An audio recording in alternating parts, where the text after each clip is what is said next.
Welcome to Suman TV. Diabetes, sugar వ్యాధి ఇది వచ్చిందంటే జీవితాంతం ఉంటుందని చెప్తుంటారు. కానీ ఇది లైఫ్ స్టైల్ డిజార్డర్ అని చాలా మంది చెప్తూ ఉంటారు.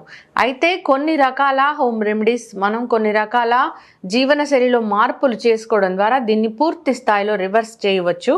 వివరాలు తెలుసుకుందాం. ఈరోజు మనతో పాటు ఉన్నారు ప్రముఖ pulse balancing specialist doctor Uma Venkatesh గారు. మేడం నమస్తే. నమస్తే. మీరు నాడి వైద్య నిపుణులు, అంటే నాడిని బట్టి ఏ జబ్బు ఉందనేది చెప్తూ ఉంటారు, దాన్ని కరెక్ట్ చేసి జబ్బును తగ్గిస్తూ ఉంటారు. అయితే మీరు చెప్పారు ఏంటంటే ఈ షుగర్ వ్యాధిని మనము మన జీవనశైలిలో మార్పులు చేసుకోవడం ద్వారా, కొన్ని రకాల హోమ్ రెమెడీస్ పాటించడం ద్వారా రివర్స్ చేసుకోవచ్చు అన్నారు. అవి ఏంటి హోమ్ రెమెడీస్? అన్నీ కూడా మనం చాలా సింపుల్ రెమెడీస్ ఉంటాయి. హోమ్ రెమెడీస్ అవి పాటించుకుంటూ మనం తినే విధానంలో మనం ఆల్రెడీ చాలా వీడియోస్లో మాట్లాడాం ఎలా తినాలి అన్నదంతా కూడా. ఈ 5 ఎలిమెంట్స్కి కూడా ఫైర్, ఎర్త్, ఎయిర్, వాటర్, వుడ్కి 6 టేస్ట్లు ఉంటాయి. మన ఫుడ్లో 6 టేస్ట్లు ఉన్నాయి కదా. ఫైర్ ఎనర్జీకి చేదు టేస్ట్ ఉంటుంది, ఎర్త్ ఎనర్జీకి స్వీట్ టేస్ట్ ఉంటుంది, ఎయిర్ ఎనర్జీకి కారం ఒగరు ఉంటుంది, వాటర్ ఎనర్జీకి ఉప్పు ఉంటుంది, అండ్ వుడ్ ఎనర్జీకి పులుపు ఉంటుంది. ఈ టేస్ట్లే మనం ఫుడ్ లో వాడతాం. కానీ ఈ పంచభూతాలు, మన పంచతత్వాలు మన శరీరాన్ని నడిపిస్తూ ఉంటాయి. మన నాలిక మనకి ఇండికేట్ చేస్తుంది. ఇప్పుడు ఉన్నట్టుండి మనకి కారంగా తింటే బాగుంటుంది అనిపిస్తుంది ఎప్పుడన్నా. అప్పుడు మనం ఏంటంటే మనకే తెలిసిపోతుంది మన బాడీలో ఎయిర్ ఎనర్జీ అనేది తక్కువైంది. ఎయిర్ ఎనర్జీ తక్కువైంది కాబట్టి మన నాలిక ద్వారా అది మనకి ఇండికేట్ చేసేస్తుంది కొంచెం. అప్పుడు అది ఎలా తినాలి? స్లోగా నవ్వులి ఆ కారం మనం తినేటప్పుడు ఆటోమేటిక్గా ఈ ఎయిర్ ఎనర్జీ కొంచెానికి కొంచెం బ్యాలెన్స్ చేసుకుంటుంది. ఎందుకంటే బ్లాక్స్ రిమూవ్ చేయకుండా అవ్వదు, చేసుకోవాలి. కానీ అది నేచర్ ఇండికేషన్ చేసేటప్పుడు దాన్ని మనం పాటిస్తేనే మనకి చాలా హెల్ప్ అవుతుంది అనమాట. ఇప్పుడు కూరల్లో కూడా చూడండి, మనం కొంతమంది పులుసులో, కూరల్లో ఉప్పు కొంతమందికి సరిపోతుంది, కొంతమందికి ఇంకొంచెం కలుపుకుంటారు. అవును కదా. వాళ్ళ బాడీలో వాటర్ ఎనర్జీ తక్కువ ఉంది, అందువల్ల వాళ్ళు ఉప్పు ఎక్కువ వేసుకుంటారు. వాళ్ళు వేసుకోకపోతే వాళ్ళకి సరిపోదు, వాళ్ళకి ఆ ఎనర్జీ సూట్ కాదనమాట. అందువల్ల వాళ్ళు ఎందుకు ఎక్కువ ఉప్పు వేసుకుంటారో అని ఆలోచించడం కానీ అలా వదిలేయడమే బెటర్. ఉప్పు తగ్గించాలి అనుకుంటే వాటర్ ఎనర్జీ ఇంకా తగ్గిపోతుంది కదా. ఇంకా తగ్గిపోతే అది ఎలా పనిచేస్తుంది వాటర్ ఎనర్జీ అనేది? సో అది అనమాట. పులుపు కూడా వుడ్ ఎనర్జీ. సో ఇప్పుడు మనకి డయాబెటీస్కి వచ్చేటప్పటికి ఎర్త్ ఎనర్జీ మెయిన్. ఎర్త్ ఎనర్జీయే ప్యాంక్రియాస్, హార్మోన్స్, మజిల్స్ ఇవన్నీ కూడా దానిలో ఉంటాయి అన్నమాట. మనకి హార్మోన్స్ ఇవన్నీ దీనిలో ఉంటాయి. ప్యాంక్రియాస్, స్ప్లీన్ అన్ని దాని కిందే వస్తాయి ఎర్త్ ఎనర్జీ కింద. ఇప్పుడు ఫైర్ ఎక్కువ అయిపోయినప్పుడు ఎర్త్ ఎనర్జీ డ్రై అయిపోతుంది.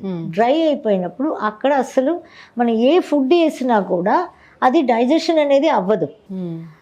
డైజెషన్ అంటే మనం నేల మీద వేస్తాం అనుకో ఫుడ్, అది అబ్జార్ప్షన్ అనేది అవ్వదు. ఈ మనం బాగా అబ్జర్వ్ అవ్వాలి అంటే ఆ ఎర్త్ ఎనర్జీ కరెక్ట్గా ఉండాలి. దానిలో మనకి వాటర్ ఎనర్జీ కరెక్ట్గా ఉంటేనే మనం ఏదైనా వేసినప్పుడు అది అబ్జార్ప్షన్ జరుగుతుంది.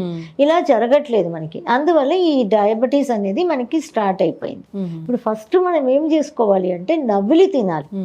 బాగా నవ్విలేసి ఒక సామెత కూడా ఉంది, ఫుడ్ని తాగండి, వాటర్ని తినండి అని.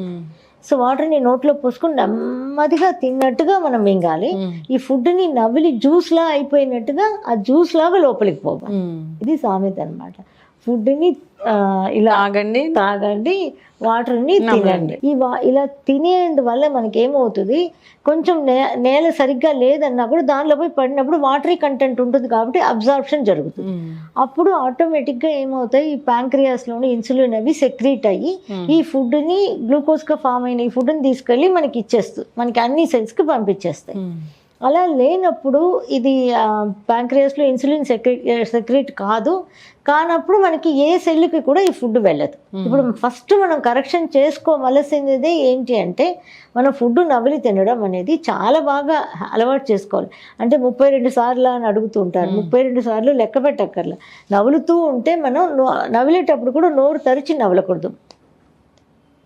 ఇలా 2 లిప్స్ క్లోజ్ అయ్యి ఉండాలి. లేకపోతే బయట నుంచి ఆక్సిజన్ లోపల వెళ్ళినప్పుడు అది డ్రై అయిపోతుంది. అగైన్ ఆ వాటర్ కంటెంట్ ఉండదు, మనకి సలైవా ఉండదు అనమాట. అందువల్ల అలా నవ్వులు తినడం అనేది అలవాటు చేసుకున్నామంటే అసలు 99% వచ్చి డిజీజ్ డయాబెటిక్ అనేది రాదు, ఉంటే నార్మల్ అయిపోతుంది. అంటే ఎన్ని రోజులు అని క్వశ్చన్ మనకు ఉండదు. ఎందుకంటే ఎన్ని రోజులు అనేది వాళ్ళ బాడీలో ఎన్ని ఏళ్ళుగా ఉంది. లేని వాళ్ళు ఇదే అలవాటు చేసుకుంటూ ఉంటే రాకుండానే ఉంటాయి.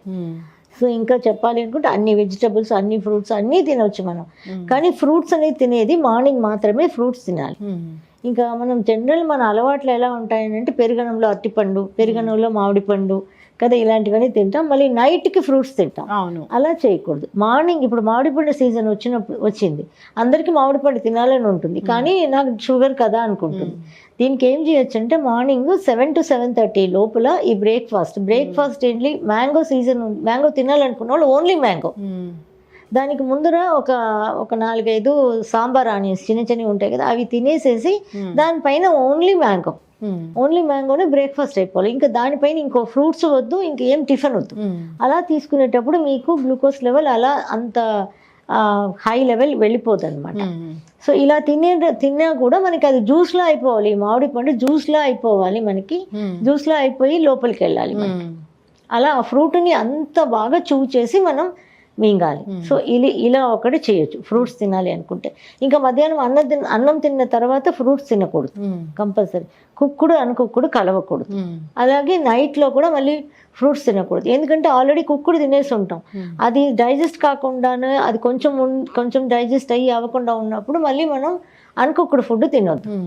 ఇంకా కుకుంబరు, క్యారెట్లు ఇలాంటివి తినొచ్చు నైట్. ఫ్రూట్స్ మాత్రం నైట్లో తినకూడదు జనరల్గా. సో ఇంకొకటి ఏంటంటే మనం తింటూ ఉండేటప్పుడు తేనుపు వస్తుంది. ఆ తేనుపు వస్తే నెక్స్ట్ ఒక ముద్ద కూడా నోట్లో పెట్టకూడదు. ఓకే. డయాబెటిక్ రివర్స్ చేయొచ్చు ఇలా అంతా చేస్తే. ఒక ముద్ద కూడా నోట్లో పెట్టకూడదు అంటే అది ఇండికేషన్ అనమాట. ఇంకా చాలు అని చెప్పేస్తుంది భాష. అంటే శరీరం ఒక భాష మనం అర్థం చేసుకోవాలి. ఇంకొకటి మనం తింటూ ఇప్పుడు ఏదో కూరలు వేసుకొని తింటూ ఉంటాం. ఫస్ట్ తినేటప్పుడు ఒక టేస్ట్ ఉంటుంది ఫుడ్కి. సగం అయిపోయేప్పటికి టేస్ట్ మారిపోతుంది కదా, నచ్చకుండా అయినట్టుగా అయిపోతుంది. టేస్ట్ ఎప్పుడైతే మారుతుందో అప్పుడు ఫుడ్ని స్టాప్ చేసేయాలి. ఓకే, అదే ఇండికేషన్. టేస్ట్ మనం ఇప్పుడు ఈ కూర బాగుంది తింటూ ఉంటాం, కొంచెం సేపు తినగలం, మళ్ళీ ఆ టేస్ట్ మనకి అంత ఫస్ట్ తీసుకున్నంత ఇంట్రెస్టింగ్ ఉండదు కదా, అప్పుడే స్టాప్ చేసేయాలి ఫుడ్. ఇది చాలా బెస్ట్ రెమెడీ అనమాట డయాబెటిక్ రివర్స్ చేసుకోవడంలో. ఇది ఈ 2 విషయాలు అంత బాగా పనిచేస్తాయి. తేనుపు రాగానే ఫుడ్ ఆపేయడం ఒకటి, ఇలా చేసుకోవడం ఒకటి చాలా బాగా హెల్ప్ చేస్తాయి అన్నమాట. ఖచ్చితంగా మేడం. డయాబెటీస్ రివర్సల్ అంటే మన జీవన శైలిలో మార్పులు చేసుకోవాలి. మనం తీసుకునే ఆహార పదార్థాలు కూడా మీరు చెప్పినట్లు జాగ్రత్తగా తీసుకోవాలి, ఆహార నియమాలు పాటించాలి. ఈ విధంగా చేసినట్లయితే ఖచ్చితంగా డయాబెటీస్ అనేది రివర్స్ అవుతుంది. సో అందరు కూడా చెప్తుంటారు ఇది ఒక లైఫ్ స్టైల్ డిజార్డర్ కానీ ఇది ఒక వ్యాధి కాదు అని.